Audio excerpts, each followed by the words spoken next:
You look like you're in a wood cabin where they shoot those horror movies. It is. I am shooting a horror film.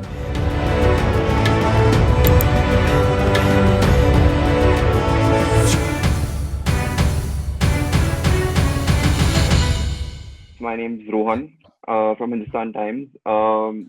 This is really cool of you for doing this. I'm a huge fan. I've been for so many years. And congratulations on Sandeep and Pinky because I Thank think you. it's a fabulous, fabulous film. Um, Thank you. I think having seen your movies and I mean, I'm not like extremely old, but they've withstood the test of time. I think that is a very important thing. They're still a part of the cultural consciousness, your films. And Sandeep and Pinky has had a life of its own even before release.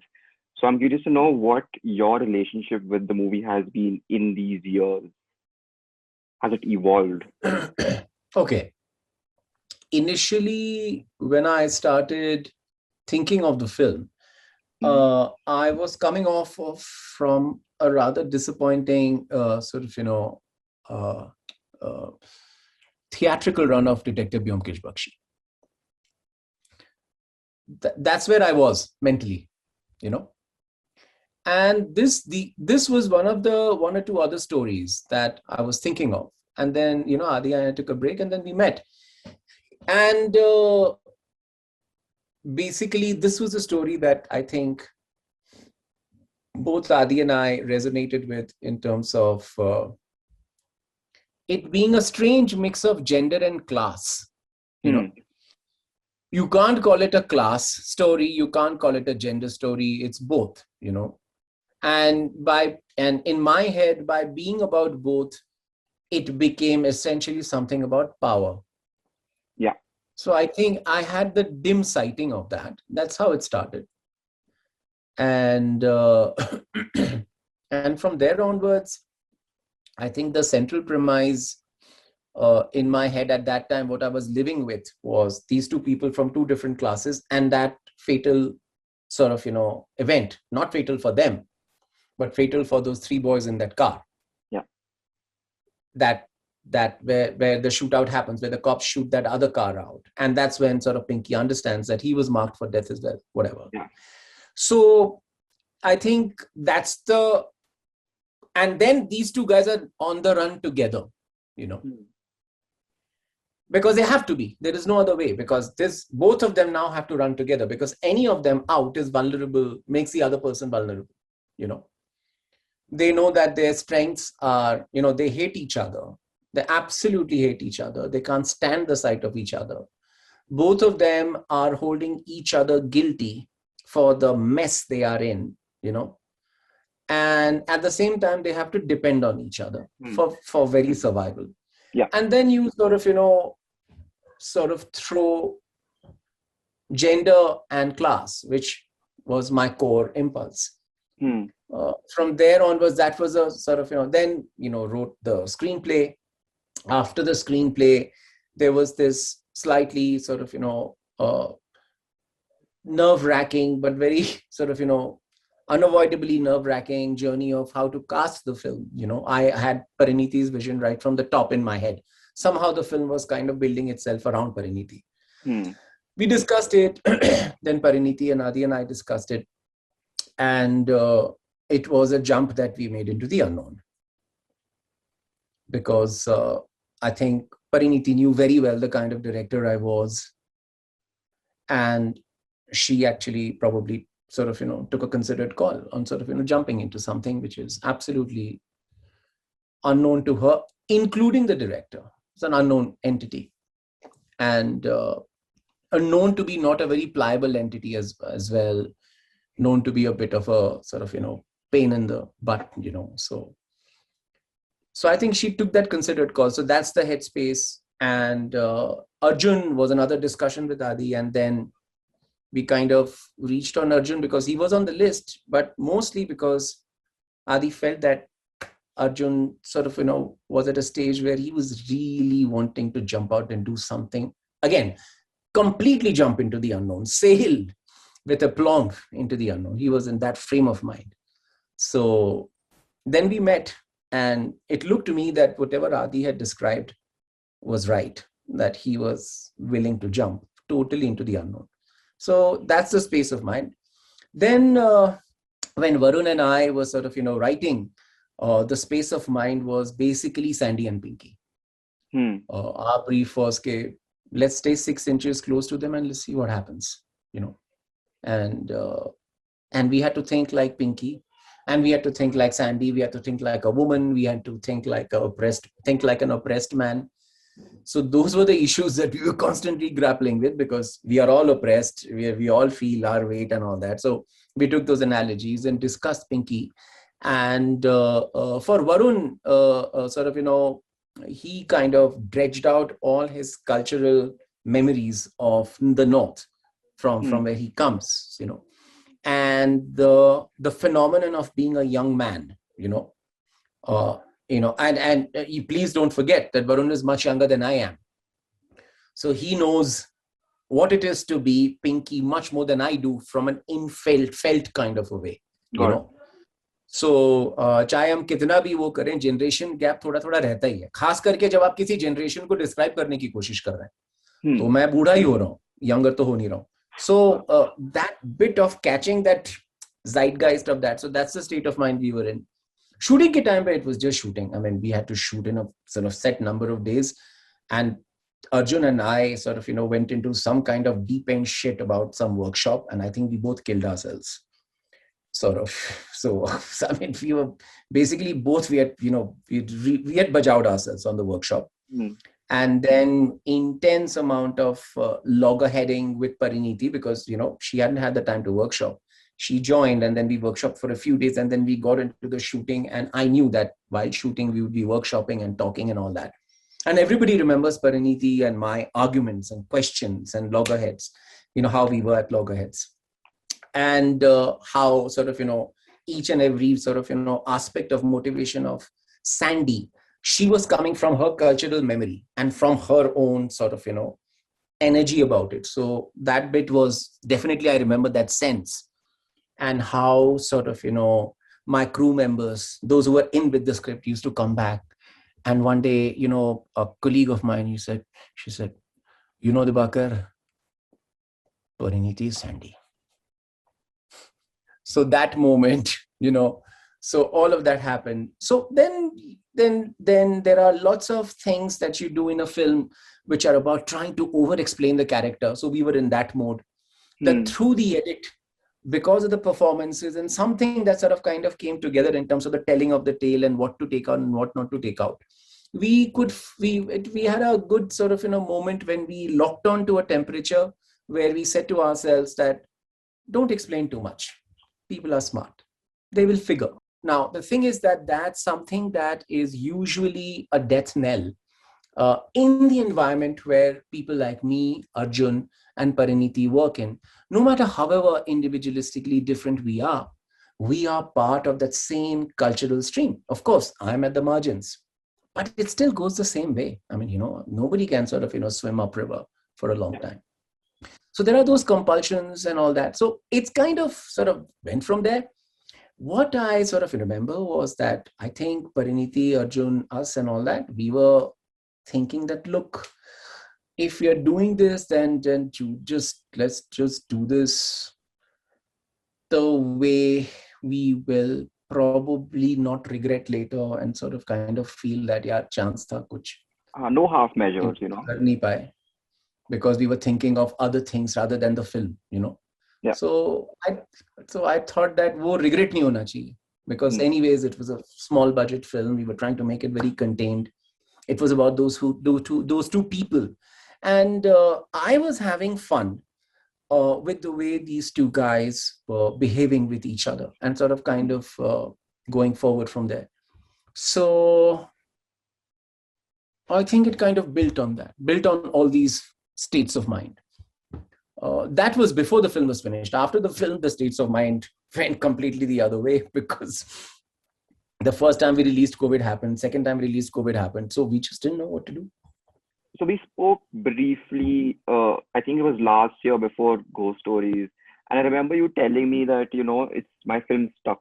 And And I was just curious, like, how does it feel when your film is stuck? Like, the challenge first is to get it off the ground, make it, do all that. You've done it. It's ready, or it's stuck. Like, how does that feel? See, I'm the director of Khosla Ka Khosla. Hmm. तो मुझ पे बीत चुकी है, तो इतना कुछ मतलब, आई मीन, ये होता रहता है यार.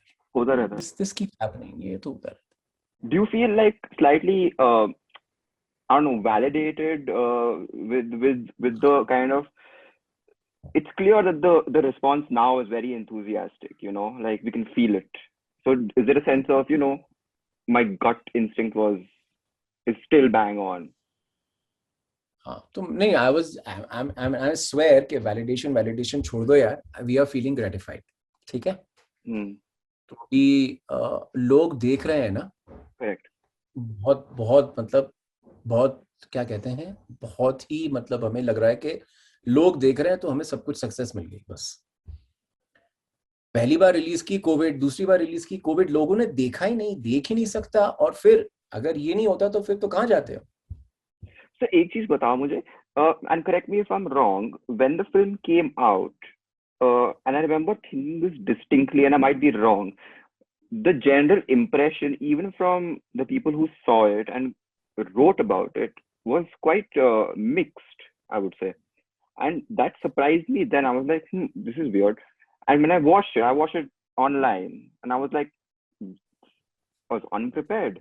So I'm wondering, like, were you more surprised then when it came out in theaters and people were like mixed about it, or are you more surprised by the reaction now when people are like, I mean, I don't know exactly how to answer this, because I don't know what would have happened if Sandeep or Pinky would have released theatrically in a non-COVID environment. Nobody can know that. Yeah. Because that ship has sailed. That has happened now. I was telling somebody else today, if I had a way of wiping everybody's memory and then releasing and then eradicating COVID, then releasing Sandeep Aur Pinky Faraar on theatrical, recording the metrics, then again wiping everybody's memory out, then again releasing it on platform, and then take the metrics and then compare. So I can only answer that. I mean, once these things are done, I'll be, available with my answer to you as to which is better, what happened, whatever. But what happens is that on theatrical, probably the gatekeepers, the opinion makers are not very democratically distributed. Therefore, since a lot of people don't see it because of COVID or whatever it is, if 100 people saw it and then 10 articles came out and 5 of them are, I won't say mixed, they were polarized. It was either loved or not loved at all. So let's say that's the mix of the reviews, 50-50. Yeah. And then out of the 100 people who are watching the film, let's say 75 people are coming out, 80 people are coming out and saying, listen, I liked it. That means that what the gatekeepers are saying and what the watchers are saying have developed a lag. The gatekeepers no longer represent what watchers want to watch or may want to watch. Or when watching something, you also say, okay, fine, I like this, I don't mind this, and giving it a thumbs up and sort of sharing the word of mouth. So one will have to see, because on theatrical, because people haven't seen it, the convenience isn't there. Sometimes there is a gatekeeper voice, which is very important in shaping public opinion to go and see that film, unless it has some huge star cast or some great big spectacle promise or whatever. That happens.